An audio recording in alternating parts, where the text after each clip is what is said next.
is NDTV. And you're watching NDTV Prime. In association with Micromax. Nothing like anything.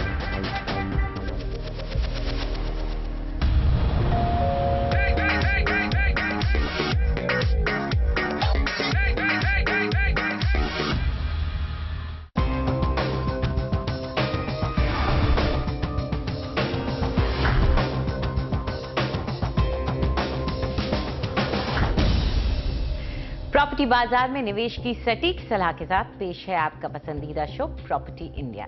हमारे real estate experts के साथ जानिए कहां आपके बजट में मिल रही है सही प्रॉपर्टी और कहां पर निवेश आपका पैसा कर देगा दुगना। आपके सवालों के जवाबों और रियल एस्टेट की हर बड़ी खबर के साथ मौजूद हैं हम। नमस्कार, मैं हूं अंजलि इस्टवाल। इसके अलावा अगर आप प्रॉपर्टी पर और ज्यादा जानकारी चाहते हैं तो आप हमारी वेबसाइट ndtv.com/property पर जा सकते हैं। चलिए एक नजर डाल लेते हैं कि आज क्या क्या है खास। जो घर आप खरीद रहे हैं वो कहीं अवैध तो नहीं, धोखाधड़ी के मामलों से बचें। पूरे ड्यू डिलिजेंस के बाद ही अपनी गाड़ी कमाई से करें निवेश। रिहाइश या निवेश के लिए शहर के कौन से इलाके हैं सबसे बेहतर, पाइए अपने सवालों के जवाब। और मुंबई के पार्किंग की दरों में कहीं कहीं 300% की बढ़त, कार वाले परेशान।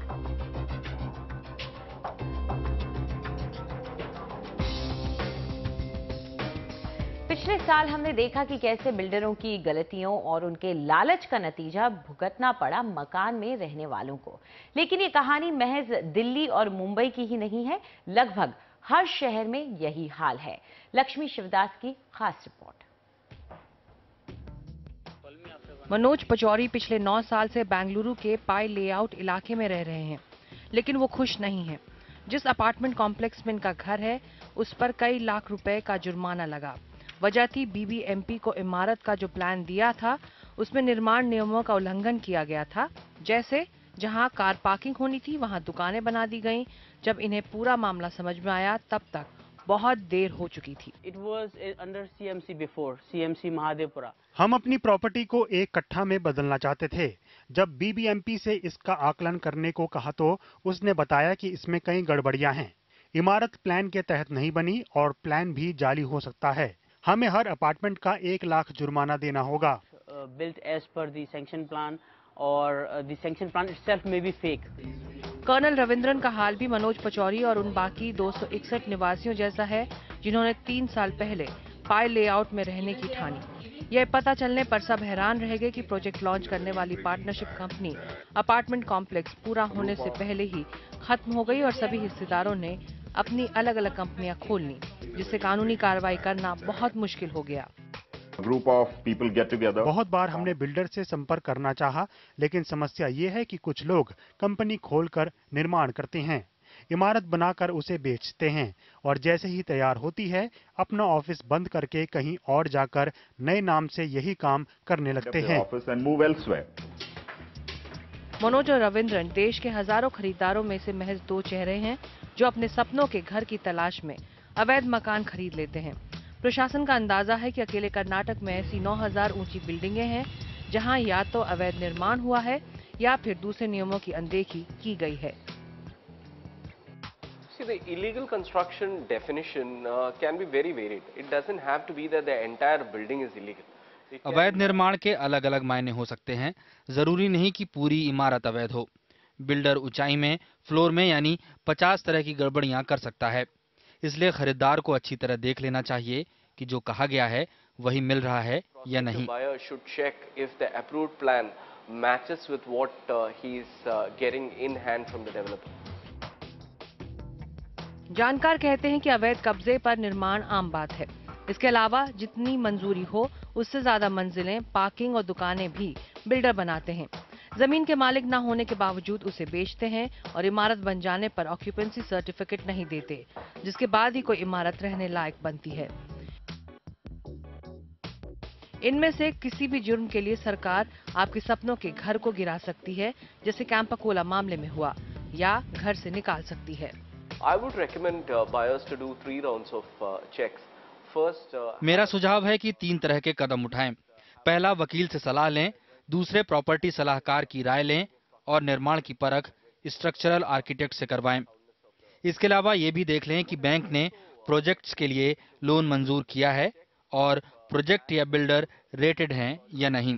Check if the developer has got the project or the developer himself is rated.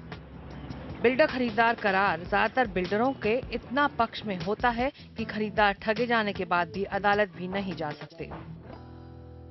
First class builders, they are adding many clauses. Builder खरीदारों को ऐसे करार देते हैं जहां खरीदार के अधिकार बहुत सीमित होते हैं। आपको करार मानना होता है, जैसे आप थर्ड पार्टी हों, और भुगतान करना होता है। You are making the payment, but you have no right. यानी सपनों का घर खरीदिए भी तो देखभाल के। बेंगलुरु से लक्ष्मी शिवदास, NDTV। तो इस सारे मुद्दों पर चर्चा करने के लिए हमारे साथ मौजूद हैं वैभव गगर, जो कि पार्टनर हैं Ghaggar and associates solicitors and attorneys के। वैभव, आपका स्वागत है। तो शुरुआत तो पहले इसी सवाल से करना चाहूंगी कि आपका एक्सपीरियंस क्या कहता है, क्या वाकई में इतने केसेस होते हैं कि लोग मकान खरीदें और बिल्डर की गलती की वजह से वो फंस जाएं, या ये इक्का दुक्का ही होता है? बहुत केसेस होते हैं ऐसे। इट इज़ रियली लक के बारे में, it's a matter of luck. अगर निकल गए तो निकल गए, नहीं तो फंसेंगे ज़रूर। मेरे हिसाब से 8 आउट ऑफ 10 केसेस में कोई ना कोई इलीगैलिटी प्रोजेक्ट में होती ही है, चाहे वो ज़मीन के कागजात के बारे में हो, ओनरशिप टाइटल के बारे में हो, चाहे जब लॉन्च किया गया प्रोजेक्ट तब सारी परमिशंस थी या नहीं थी उसके बारे में हो, चाहे जो चीज़ें बेच नहीं सकते थे वो बेची हैं बिल्डर ने उसके बारे में हो, या फिर FAR वायलेशन हो जो आपको एंड तक पता नहीं चलेगा कि FAR वायलेशन है भी या नहीं, तब तक शायद बहुत लेट हो जाए। जैसे कैंपा कोला वगैरह में हुआ था, 20 साल बाद ये पता चला कि वहाँ पे वायलेशंस हैं, लेकिन कुछ कर नहीं पाए लोग। ऐसे में क्या खामियाजा उसका जो वहाँ रह रहे हैं उनको उठाना पड़ सकता है, या अगर बिल्डर कौन है ये पता है, कौन ऑफिशियल्स उस समय थे, ये सब अगर जानकारी हो तो रहने वालों पर भी क्या आ जाती है गाज? देखिए, दो चीज़ें हैं। एक है जब आप एंटर कर रहे हो ट्रांजैक्शन में, तब आप बेसिक अपनी ड्यू डिलिजेंस कर सकते हैं। वो सारा अगर आपने करा तो आपको थोड़ी लेवल ऑफ इम्यूनिटी और प्रोटेक्शन मिलता है, लॉ में भी मिलेगा, जब आप कोर्ट में जाएंगे तब भी मिलेगा, एंड प्लस आप डिसाइड कर सकते हैं कि ये प्रोजेक्ट आप कर भी सकते हैं या नहीं। मेरे हिसाब से बहुत कम ऐसे डेवलपर हैं जिनके सारे प्रोजेक्ट लीगल हों, तो चाहे सिर्फ नाम के ऊपर अगर आप जाएंगे कि ये बहुत बड़े डेवलपर है इसलिए वो लीगल और सेफ है, वो बिल्कुल गलत अंडरस्टैंडिंग है, ऐसा कुछ नहीं है। दूसरा स्टेज तब आता है जब आप ऑलरेडी एंटर कर गए पोजीशन में, या मिडवे थ्रू आपको समझ आता है कि कुछ लीगैलिटी है, तब जाके रोल ऑफ मैनेजमेंट आता है या ऑफिसर्स आते हैं। They might be in a conspiracy, कुछ लीगैलिटी साथ मिलजुल के उन्होंने की हो, तो लॉ उनके अगेंस्ट एक्शन ले सकता है। लेकिन क्या आपको एज अ बायर पूरी कॉम्पनसेशन मिलेगी? आज के दिन में इंडियन जुडिशियल सिस्टम में जो प्रेसिडेंट्स हैं, आपको अपना पैसा विद बेसिक इंटरेस्ट शायद वापस मिल जाए, लेकिन जिस तरह का आपको एक्चुअल लॉस हुआ है वो आपको अभी तक कॉम्पनसेशन कभी नहीं मिला है। सुनने में काफी डरावना सा लगता है, लेकिन अगर ऐसा है तो मान के हम चल रहे हैं कि जो भी इंसान मकान खरीद रहा है और रहने के लिए खरीद रहा है वो काफी अपनी पूरी जमा पूंजी लगा रहा है। ऐसे में आपकी क्या राय रहेगी कि कोई एक आम इंसान किन स्टेप्स को फॉलो करे ताकि वो इस तरह की धोखाधड़ी से बच सके? मोस्ट इम्पॉर्टेंट है कि जब आप किसी भी प्रोजेक्ट को देख रहे हैं और एनालाइज कर रहे हैं कि इन्वेस्ट करना है नहीं, आपको अपनी RTIs ज़रूर फाइल करनी चाहिए। आपके बेसिक 7-8 इश्यूज आपको ज़रूर क्लैरिफाई करने चाहिए। प्लस आपको डेवलपर को इंसिस्ट करना चाहिए कि वो सैंक्शंस, परमिशंस, प्रॉपर्टी पेपर्स वगैरह आपके सामने रखें। वेरी ऑफन बहुत अधिक तक जो है आपको शायद समझ नहीं आए वो पेपर्स की महत्व क्या है, उसमें क्या इंट्रिकेसीज है, तो आप अपने वकील को लेके जाएं, क्योंकि देखिए आपकी जमा पूंजी इन्वेस्ट हो रही है, ये बहुत इंपॉर्टेंट डिसीजन होता है। उसमें जो है आपको 2 बार सोचना नहीं चाहिए, एक एक्सपर्ट को जरूर लेके जाएं। सिर्फ आप ब्रोकर्स पे अगर डिपेंड करेंगे तो आपको नहीं मिलेगा, वहां पे कॉन्फ्लिक्ट ऑफ इंटरेस्ट है, ना उनको वो समझ आएगी ना वो आपको बताएंगे। सो ड्यू डिलिजेंस में basic title search, permission search, environmental permission है या नहीं, एयरपोर्ट अथॉरिटी से परमिशन है या नहीं, आपको जो है LC4A, BR3 वगैरह मिला है या नहीं, ये सारी देखना बहुत जरूरी होता है बिफोर आप जाके इन्वेस्ट करते हैं। और ये किसी एक स्टेट के बारे में नहीं है, इंडिया में कहीं भी आप चले जाएं क्या होता है, MOU कर लिया लैंड ओनर के साथ डेवलपर ने, डील कंक्लूड नहीं हुई है, प्रोजेक्ट लॉन्च कर दिया है, बाद में जाके उसमें अगर प्रॉब्लम आती है वो लिटिगेटेड प्रॉपर्टी हो जाती है, आपका पैसा अंदर चला गया, कल के दिन वो फोर्स मेजोर का क्लॉज लाएंगे, आपका पैसा अटक गया, आप कुछ नहीं कर पाओगे। So you must do your due diligence and take a lawyer along. कई बार ऐसा देखा जाता है कि आपने मकान में पैसा लगा दिया, आपने किसी प्रोजेक्ट में पैसा लगा दिया है, बाद में उसमें कोई प्रॉब्लम्स खड़ी होने लग गई हैं, और क्या कोई उस वक्त जो बायर है उसके पास कोई चारा होता है कि वो किसी तरह से अपने पैसे को रिकवर कर सके या किसी तरह के कॉम्पनसेशन की उम्मीद कर सके? डिपेंडिंग अपॉन द लेवल के कैसी इलीगैलिटी है, इरेगुलरिटी है जिसको आप लेके वो मुद्दा बना रहे हैं। अगर कोई मेजर इशू है तो आप ज़रूर कंज्यूमर फोरम जा सकते हैं। अच्छी पॉसिबिलिटी है कि आपको अगर पैसा वापस लेना है तो कोर्ट जो इंसिस्ट करे कि पैसा वापस विद इंटरेस्ट मिलना चाहिए आपको। सेकेंडली, अगर क्रिमिनलिटी है तो आप पुलिस के पास लेके जा सकते हैं। ये मैं ज़रूर बोलूँगा कि आज के दिन नॉर्मली पुलिस जो है वो मुड़ के बोलती है अरे ये तो सिविल ट्रांजैक्शन है, इसमें कोई क्रिमिनलिटी नहीं है। लेकिन आप ऐसे देखिए, अगर आपको बोला गया है कि 100 रुपये में आपको एक चीज़ मिलेगी और 100 रुपये आपने दे दिया लेकिन वो चीज़ नहीं मिलती है, तो धोखाधड़ी होती है। और ये जो है सेंस पुलिस में अब धीरे धीरे करके आ रहा है। अगर ये प्रेशर शुरू होता है तो आपके पास काफ़ी ऑप्शंस खुलते हैं और बिल्डर्स के ऊपर भी बहुत प्रेशर बनता है कि वो इलीगैलिटीज ना करें। इसमें मेरे हिसाब से पुलिस का बहुत इंपॉर्टेंट रोल है जिससे ये पूरी इंडस्ट्री चेक में आ सकती है। जी, साथ ही जो बिल्डर बायर एग्रीमेंट है उसके दौरान किसी तरह के क्लॉजेज या कोई कदम उठाए जा सकते हैं जिससे अपने आप को थोड़ा सेफगार्ड किया जा सके? देखिए, मेरे हिसाब से 15-16 वैसे क्लॉजेज हैं जो बहुत एक तरफा हैं, जिनको चेंज करना बहुत ज़रूरी है। कंपटीशन कमीशन ऑफ इंडिया ने ट्राई भी किया था एक पर्टिकुलर जजमेंट में मॉडल ड्राफ्ट कॉन्ट्रैक्ट लाने का, वो अभी तक अक्रॉस इंडस्ट्री एप्लीकेबल नहीं किया गया है। लेकिन अगर आप 3-4 मेन मुद्दे अगर आप उठाएं तो मेरे हिसाब से सबसे बड़ा मुद्दा जिसमें एकजुट होकर लोगों को खड़ा होकर बोलना चाहिए नॉट अलाउड, हम नहीं ट्रांजैक्शन करेंगे, इज सुपर एरिया। क्योंकि सुपर एरिया के कॉन्सेप्ट के अंदर, उस हेड के अंदर जितनी इलीगैलिटीज होती हैं और कहीं नहीं होती हैं। आपको यही नहीं पता एक कंज्यूमर के हिसाब से कि आपको कितना एरिया मिल रहा है। जब तक आपको यही नहीं पता कि कितना कारपेट एरिया मिल रहा है, आप खरीद क्या रहे हैं, तब तक आपके साथ धोखाधड़ी होएगी ही होएगी। दूसरी तरफ बिल्डर बोलते हैं अरे लोडिंग बहुत जरूरी होती है, 20 से 30% लोडिंग होती है, लेकिन वो भी कोई इंडस्ट्री नॉर्म नहीं है। हमने ये भी केसेस देखे हैं कि Midway through of the project floors increase हो गए, आपका कार्पेट एरिया सेम रहा, लेकिन बिल्डर आपको बोलता है आपकी 20% जो है सुपर एरिया बढ़ गया। और जब आप पूछते हैं कि कैसे बढ़ा, कोई आंसर नहीं होता है क्योंकि सुपर एरिया का कोई कैलकुलेशन नहीं होता है। तो मेरे हिसाब से बहुत फर्क पड़ेगा अगर सारे लोग एकजुट होकर बोले हमारे को कार्पेट एरिया खरीदना है। आप कार्पेट एरिया विद फैसिलिटीज बेच रहे हैं, एक्ट्स में कॉमन एरियाज एंड फैसिलिटीज का सेपरेट चार्ज नहीं हो सकता है, सुपर एरिया के कॉन्सेप्ट पे हम नहीं खरीदेंगे। उससे बहुत आपका फर्क पड़ेगा, नंबर 1। नंबर 2, आपको ये जरूर इंसिस्ट करना चाहिए कि अगर आपके साथ 18% या 24% पेनल्टी चार्ज होगी अगर आप डिले करते हो पेमेंट में, तो वही पेनल्टी बिल्डर के ऊपर लागू होनी चाहिए। ये आज के दिन नॉर्मली कॉन्ट्रैक्ट्स में 1 या 2% पर एनम बिल्डर पे करता है, तो उसके लिए तो मतलब पूरा आपने इंसेंटिव दिया हुआ है वहां पे कि वो पैसा मार्केट से उठा नहीं पा रहा है, बैंकों से उठा नहीं पा रहा है, आप लोगों का पैसा उठाएगा, उसी को अपने अदर प्रोजेक्ट्स में लगाएगा या लैंड बांधने के लिए लगाएगा और डिले करेगा आपका प्रोजेक्ट। तो जब तक ये इक्वालिटी नहीं आएगी कि सेम इंटरेस्ट दोनों के ऊपर लागू हो, तब तक वो प्रॉब्लम चलेगी। आई थिंक दैट ये दूसरा मुद्दा है जिसपे कंज्यूमर को जरूर अपना एकजुट होकर बोलना चाहिए नॉट अलाउड।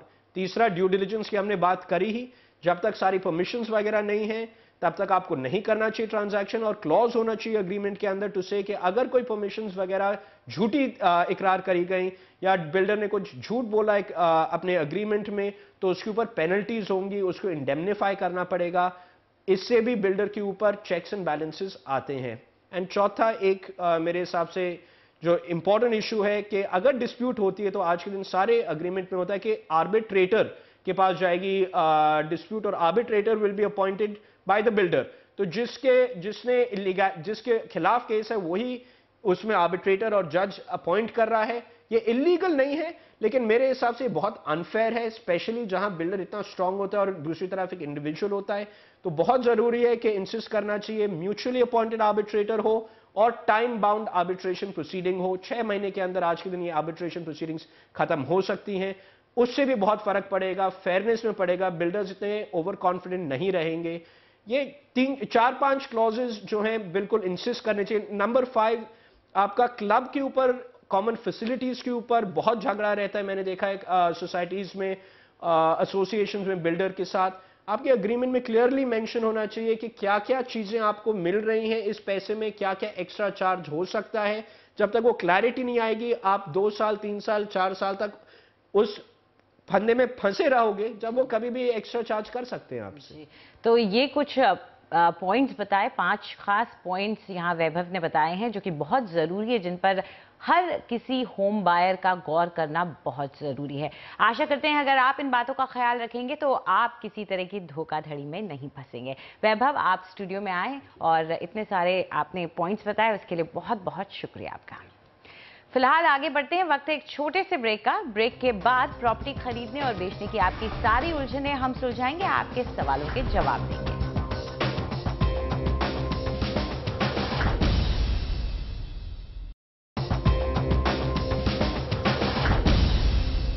प्रॉपर्टी इंडिया में आपका एक बार फिर से स्वागत है और अब वक्त आ गया है आपके भेजे हुए सवालों के जवाब देने का, और इसके लिए हमारे साथ हैं प्रॉप इक्विटी के सीईओ समीर जसूजा। समीर, आपका स्वागत है। चलिए शुरुआत करते हैं हमारे पहले कॉलर के साथ ही। श्रुति रस्तोगी इस वक्त हमारे साथ फोन लाइन पर मौजूद हैं। श्रुति, पूछिए क्या सवाल है आपका। Hi Samir, actually I'm residing in Delhi and I'm looking out a property in Delhi NCR in the range of 60 to 70 lakh. तो दिल्ली एनसीआर का इलाका इन्होंने चुना है। जब इन्होंने हमें ईमेल लिखी थी तो फरीदाबाद पे थोड़ा इनका फोकस ज़्यादा था। तो आपको क्या लगता है समीर की इनके लिए कौन सा इलाका और कौन से प्रोजेक्ट्स अच्छे रहेंगे? अगर आप 50 से 55 लाख का बजट एनसीआर रीजन में चुने तो फिर अगर आपका वो बजट है तो फिर गुड़गांव तो बिल्कुल ही बाहर हो जाता है। नोएडा भी, जो अच्छी लोकेशन है नोएडा की, वो भी बाहर हो जाती है। तो उसके बाद फरीदाबाद ही एक ऐसा शहर है जहाँ पे आप सही चॉइस मेक कर सकते हैं इस बजट में। वहाँ पे काफ़ी सारे इंफ्रास्ट्रक्चर इनिशिएटिव्स भी आ रहे हैं, जैसे कि मेट्रो आने वाली है, रोड वाइडनिंग हो रही है, उससे फरीदाबाद को काफ़ी बेनिफिट होगा आने वाले समय में। और जो डेवलपर्स हैं जो हमने चुने हैं वो काफ़ी रिप्यूटेड हैं उस एरिया के और काफ़ी डिलीवरीज भी कर पा रहे हैं नए फरीदाबाद में।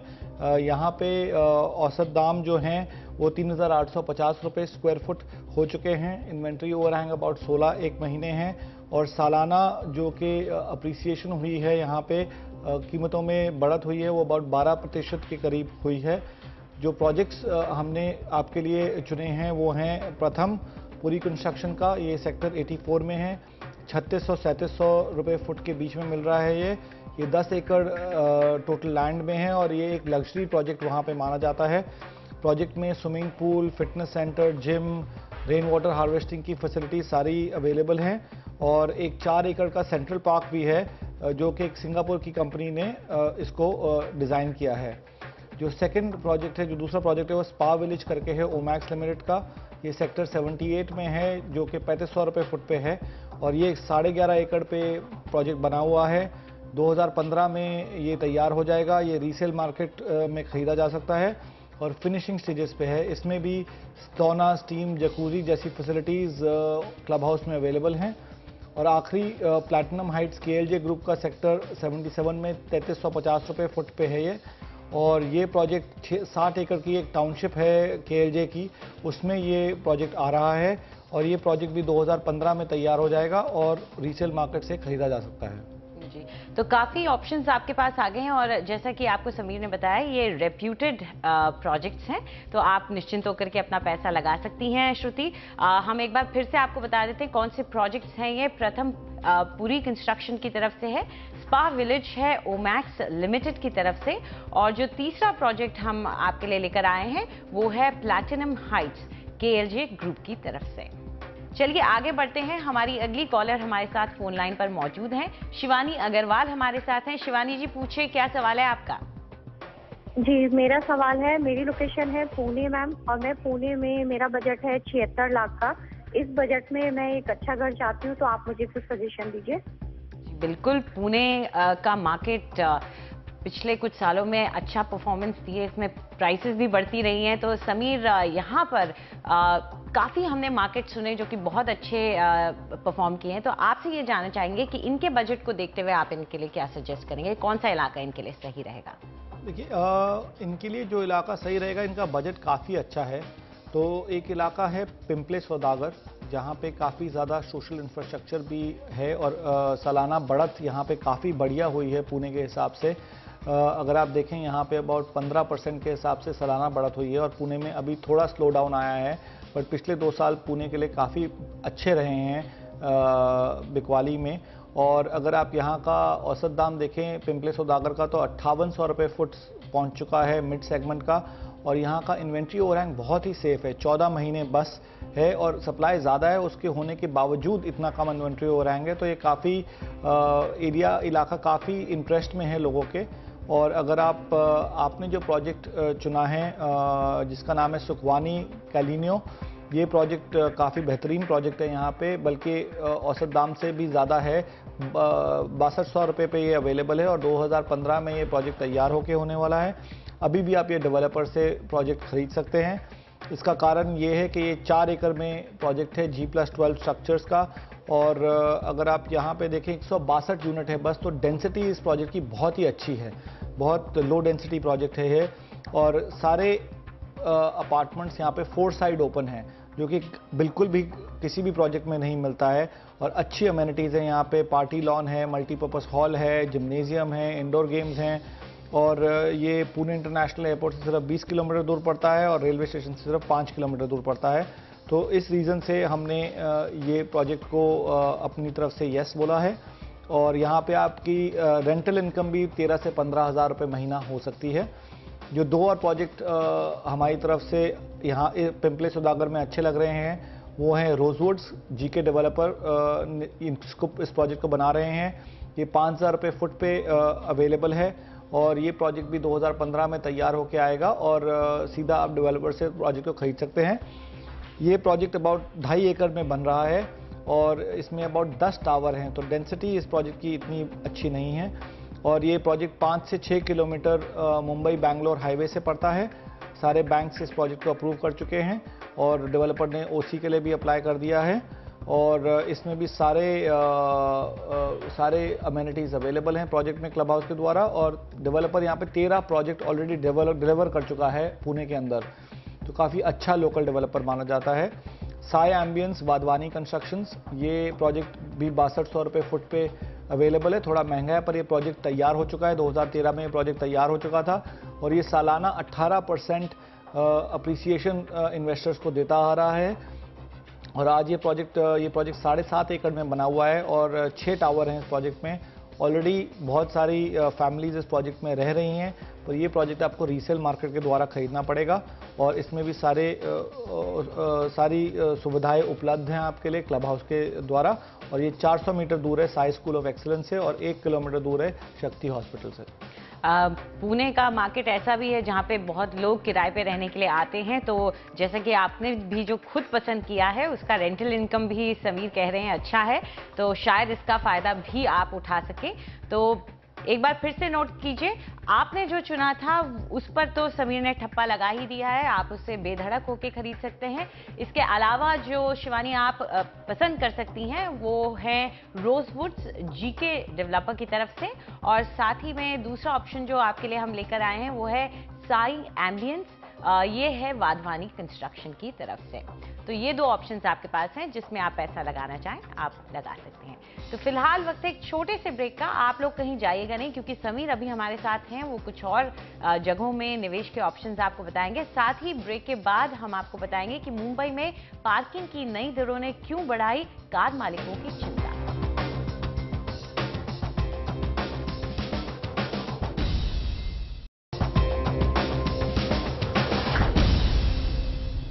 प्रॉपर्टी इंडिया में आपका एक बार फिर से स्वागत है और हमारे अगले कॉलर हमारे साथ फोन लाइन पर हैं, सुशील वैष्णव हैं। सुशील जी पूछिए, क्या जानना चाहते हैं आप? हाँ जी, मैं सुशील वैष्णव बोल रहा हूँ मेरठ से और 80 लाख का मेरा बजट है। मेरे को जानना था कि गुड़गांव में क्या प्रोस्पेक्ट्स हैं इतने बजट में, क्या ले सकता हूँ। माउंट वेल मेरा बेसिकली।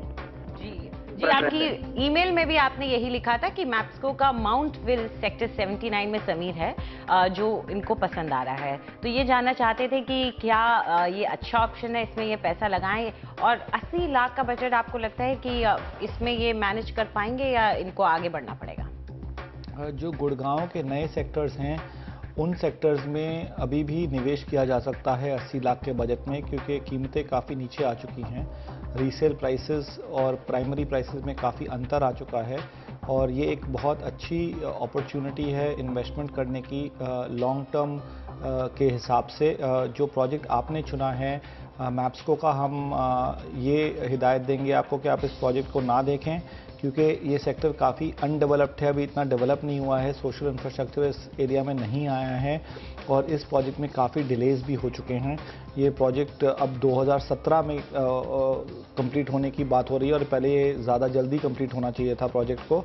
इसीलिए इसी का कारण है कि डेवलपर 6,990 रुपये फुट पे बेच रहा है और रीसेल मार्केट में ये प्रोजेक्ट सिर्फ 4,800 पे मिल रहा है, जबकि इस एरिया के औसत दाम 5,500 रुपये हैं। तो कुछ तो प्रॉब्लम है इस प्रोजेक्ट में। आइए कुछ आंकड़े देख लें इस एरिया के नवी गुड़गांव के, और उसके बाद हम आपको और कोई प्रोजेक्ट्स रेकमेंड करेंगे जो आपके बजट में भी फिट बैठेंगे और आपको अच्छी रिटर्न भी देंगे आने वाले टाइम में। तो जो आंकड़े हम इस एरिया के देख रहे हैं वो ये हैं कि 22 महीने का यहाँ पे इन्वेंट्री ओवरहैंग है, 19,000 यूनिट ऑलरेडी लॉन्च हो चुके हैं यहाँ पे, जो कि यहाँ का औसत दाम है वो 4,900 रुपये फुट पे पहुँच चुका है मिड सेगमेंट के लिए, और जो सालाना अप्रिसिएशन यहाँ पे हुई है वो अबाउट 16% हुई है। 2.5 सालों में अबाउट 40% अप्रिसिएशन देखी गई है, कीमतों में बढ़ावट देखी गई है। जो प्रोजेक्ट आप यहाँ पे देखें वो हैं द लीफ, एक प्रोजेक्ट है एसएस ग्रुप का, ये सेक्टर 85 में है, 5200 रुपये पर ये प्रोजेक्ट मिल रहा है। सारा प्रोजेक्ट बिक चुका है, पर आप ये रीसेल मार्केट में प्रोजेक्ट देख सकते हैं और 2016 में ये प्रोजेक्ट तैयार होकर आएगा। ये अबाउट 11 एकड़ में बन रहा है ये प्रोजेक्ट और ये मेन मल्टी कॉरिडोर रोड पे, मेन रोड पे है, द्वारका एक्सप्रेसवे से बिल्कुल लगता है ये प्रोजेक्ट। और इसके आर्किटेक्ट भी मॉन्ट्रियल यानी कि कनाडा से हैं, तो काफ़ी बेहतरीन आर्किटेक्ट हैं और 15,000 फुट का इसमें क्लब हाउस आने वाला है और काफ़ी सारी वाटर बॉडीज़ भी हैं इसमें। ग्रीन पार्क 2 सारे होम्स का प्रोजेक्ट है, 5,500 रुपये फुट पे ये मिल रहा है। ये प्रोजेक्ट आप डायरेक्टली डेवलपर से भी ले सकते हैं। ये प्रोजेक्ट 2016 तक तैयार हो जाएगा। ये इनकी एक लार्जर टाउनशिप है क्रेसेंट पार्क करके, जो 80 एकड़ में है, उस प्रोजेक्ट के अंदर ये, उस टाउनशिप के अंदर ये प्रोजेक्ट है और ये प्रोजेक्ट आपको सबवेंशन स्कीम के द्वारा भी मिल जाएगा, जहाँ पे सिर्फ आपको 15% अपफ्रंट देने हैं, बाकी आप पोजेशन पे दे सकते हैं। और इसकी भी कनेक्टिविटी NH8 से काफ़ी अच्छी है, 2.5 किलोमीटर अंदर जाके है ये प्रोजेक्ट और डेवलपर का काफ़ी क्लीन ट्रैक रिकॉर्ड है क्योंकि प्राइवेट इक्विटी फंड भी है। आखिरी में गुड़गांव 1 अल्फा जी कॉर्प का प्रोजेक्ट है, ये काफ़ी जाने माने डेवलपर हैं गुड़गांव के। ये 5,000 रुपये फुट पे प्रोजेक्ट मिल रहा है, 2016 में ये तैयार होगा। रीसेल मार्केट पे ये प्रोजेक्ट अवेलेबल है, प्राइमरी में सारा बिक चुका है। मॉर्गन स्टैनले जो एक बहुत बड़ी इंस्टीट्यूशन है, उनने अल्फा जी कॉर्प में पैसा लगाया है। ये 7 एकड़ में प्रोजेक्ट है और 20 स्टोरीज हैं इस प्रोजेक्ट की और डेवलपर ने 10% इन्वेंट्री अभी अपने पास रखी हुई है जो फेजेस में रिलीज़ करेगा। इससे भी वो प्राइसिंग थोड़ी ऊपर ले जाने की कोशिश करेगा और ये 200 मीटर कमर्शियल बेल्ट के साथ लगता है प्रोजेक्ट। तो जब यहाँ पे एम्प्लॉयमेंट जनरेशन होगी तो ये प्रोजेक्ट को काफ़ी लाभ होएगा उस प्रोजेक्ट को। तो चलिए, आपने जो चाहा था आपको मिल गया। गुड़गांव में आपके बजट में ऑप्शंस लेके आ गए, लेकिन जैसा कि समीर ने कहा, आपने जो पसंद किया था उससे थोड़ा अभी दूर ही रहें, क्योंकि डीलेस जो हैं वो हम अक्सर देखते हैं, लेकिन डीलेस अगर लंबी खिंच जाएं तो उसका असर आपके फाइनेंसेस पे पड़ने लग जाता है, इसलिए ध्यान रखिएगा। नोट कर लीजिए कौन कौन से ऑप्शंस आपके पास हैं। द लीफ है एसएस ग्रुप की तरफ से, इसके अलावा ग्रीन पार्क 2 है सारे होम्स की तरफ से, और साथ में गुड़गांव 1 है अल्फा जी कॉर्प की तरफ से। तो इन सब में से आपको जो पसंद आए उसमें आप पैसा लगा सकते हैं। चलिए आगे बढ़ते हैं। हमारा अगला सवाल ईमेल के जरिए है। सुरेंद्र दुबे हमें लिखते हैं कि वो एक 1 BHK फ्लैट ढूंढ रहे हैं कल्याण विरार इलाके में। इन दोनों इसके अलावा उनका एक कंडीशन ये है कि वो 20 से 22 लाख के अंदर ही ये फ्लैट चाहते हैं। उनको लोन लेना होगा और करीब 3 साल के बाद वो शिफ्ट करने वाले हैं मुंबई में, तो काफ़ी वक्त है उनके पास अभी वहाँ जाने में। आप इनके लिए इनके बजट में कल्याण या विरार में कुछ लेकर आ सकते हैं समीर? बिल्कुल लेके आ सकते हैं, बट बजट ये कल्याण और विरार के लिए भी थोड़ा कम है। 3 से 4 लाख रुपए आपको अपना बजट में बढ़ोतरी करनी पड़ेगी ताकि आपको कोई यहाँ पे 1 बेडरूम फ्लैट मिल सके। अगर इस एरिया के आंकड़े देखें हम, तो इस एरिया में ऑलरेडी काफ़ी सप्लाई तो है। 1880 यूनिट आ रहे हैं विरार ईस्ट में और 3340 यूनिट आ रहे हैं कल्याण ईस्ट में। इन्वेंट्री ओवरहैंग यहाँ पे है नहीं क्योंकि ये सब रेडी प्रोजेक्ट्स की बात चल रही है। औसत दाम यहाँ पे 4500 रुपये फुट विरार ईस्ट के हैं और कल्याण ईस्ट के भी 4500 रुपये फुट ही हैं। और सालाना बढ़ोतरी जो हुई है यहाँ पे काफ़ी कम हुई है, 8 से 7% हुई है। कल विरार ईस्ट में 8% सालाना बढ़ोतरी हुई है और कल्याण ईस्ट में 7% बढ़ोतरी हुई है। ये मिड सेगमेंट की बात हो रही है यहाँ पे। और जो 3 प्रोजेक्ट आप यहाँ पे इनमें से एक चुन सकते हैं, वो है जानकी रेजिडेंसी। ये प्रोजेक्ट जानकी डेवलपर का है, विरार ईस्ट में 4200 रुपये फुट पे मिल रहा है। औसत दाम से, यहाँ के औसत दाम से 300 रुपये फुट सस्ता है। डेवलपर ये आपको प्रोजेक्ट आज की डेट में बेच सकते हैं। ये G+14 स्ट्रक्चर का बिल्डिंग है ये, और इस प्रोजेक्ट में डेवलपर ने काफ़ी अमेनिटीज़ तो दे रहा है वो, like tennis table, senior citizen area, indoor games area, gymnasium, सब कुछ अवेलेबल है। फॉर एक प्रोजेक्ट जो इतना सस्ता है उसमें काफ़ी चीज़ें दे रहा है ये। और ये डेवलपर ने ऑलरेडी एक प्रोजेक्ट विरार में बना लिया है। इससे पहले श्री स्वामी सम्राट नगर ये वेद कंस्ट्रक्शन प्रोजेक्ट बना रहे हैं। ये 4700 रुपये फुट पे आज इसके दाम पहुंच चुके हैं। डेवलपर डायरेक्टली आपको बेच रहा है और 2015 में ये प्रोजेक्ट तैयार हो जाएगा। इसकी रिटर्न्स काफ़ी अच्छी आई हैं, मार्केट से भी बेहतरीन रिटर्न्स आई हैं। 19% तक की रिटर्न्स इस प्रोजेक्ट ने दी हैं अभी तक। ये G+7 स्टोरीज़ का प्रोजेक्ट है और ये मानवेल पाडा रोड पे पड़ता है और ये 250 मीटर है गीतांजलि विद्यालय से और 650 मीटर है वत्सल्या हॉस्पिटल से। सारे बैंक्स इस प्रोजेक्ट को भी फाइनेंस कर रहे हैं। आखिरी में यशवंत हाइट्स फेज़ 2, ये राय रेजिडेंसी डेवलपर का है, 4500 रुपये फुट पे मिल रहा है ये प्रोजेक्ट। अभी भी डेवलपर बेच रहे हैं इस प्रोजेक्ट में। इसमें भी सालाना 17% तक की रिटर्न आई है जो कि मार्केट से बेहतर है। प्रोजेक्ट ये विजयनगर में है और डेवलपर 15 प्रोजेक्ट कल्याण में ऑलरेडी डिलीवर कर चुके हैं और ये प्रोजेक्ट 2017 में तैयार होकर आएगा। तो आपके बजट में कोशिश तो की थी, लेकिन थोड़ा सा अपना बजट बढ़ा लें। 4-5 लाख का फ़र्क है, लोन में आपको ज़रूर मिल जाएगा, तो थोड़ा सा बजट बढ़ा लें। उसके बाद आपके लिए जो ऑप्शंस हम लेके आए हैं उन्हें नोट कीजिए। पहला ऑप्शन है जानकी रेजिडेंसी 2 जानकी डेवलपर की तरफ से। दूसरा ऑप्शन जो लाए हैं वो है श्री स्वामी समर्थ नगर फेज़ 2 वेद कंस्ट्रक्शन की तरफ से।